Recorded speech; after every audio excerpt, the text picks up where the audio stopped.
This is an article that was published in the Sunday edition of Indian Express, and it made a reference about the P5 nations. So let us study about P5 and some related concepts which can be important for UPSC prelims. So P5 refers to the 5 permanent members of the United Nations Security Council.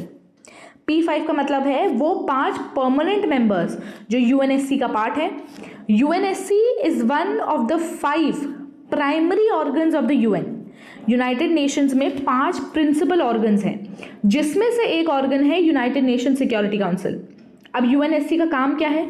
तो इसके नाम में ही इसका काम लिखा है, that is to maintain international peace and security. नाम में ही सिक्योरिटी है, यूनाइटेड नेशन सिक्योरिटी काउंसिल, तो इसका काम भी यही है, international peace and security maintain करना.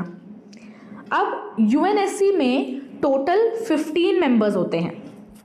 5 परमानेंट मेंबर्स होते हैं जिनको P5 नेशंस कहते हैं, and 10 are the non permanent members. Now the next question is India a part of the P5? क्या इंडिया इन P5 नेशंस में आता है? So the answer is no, India is not a part of the P5 nations. These 5 countries, that is China, United Kingdom, USA, Russia and France, ये 5 country P5 का part है. Now the question is P5 या permanent 5 में होने का benefit क्या है?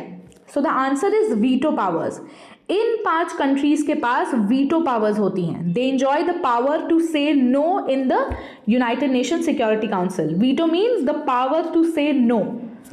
ठीक है. नाउ अगर आप इसको ध्यान से देखें, जब आप 5 कंट्रीज को ध्यान से देखें, सो यू विल रियलाइज कि एक भी कंट्री साउथ अमेरिका और अफ्रीकन कॉन्टिनेंट से नहीं है. तो ऑफकोर्स जो मेंबरशिप है, जो रिप्रेजेंटेशन है, वो इंक्लूसिव नहीं है, क्योंकि साउथ अमेरिका से और अफ्रीकन कॉन्टिनेंट से तो एक भी कंट्री नहीं है. इसीलिए there has been instances where countries like India and many other have been taking a stand that we need to bring about a reform in the United Nations Security Council. और इसीलिए G4 नाम का एक organisation है. It's not really an organization, it's just a grouping.